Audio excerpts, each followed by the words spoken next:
మరి శృతి మించిలా నన్ను మై మరపించకలా తడబడి తల వంచిలా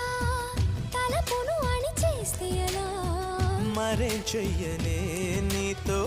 ఎలా వేగనే నన్ను దాటి వెళ్ళలేవు నిన్ను నువ్వు దాచలేవు ఏమి చెయ్యనయ్యో రామా ఉన్న మాట చెప్ప నీవు ఊరుకుంటే ఒప్పుకోవు ఇంకెలాగే సత్యభామా అనుకున్నా తప్పు కదా మో మాట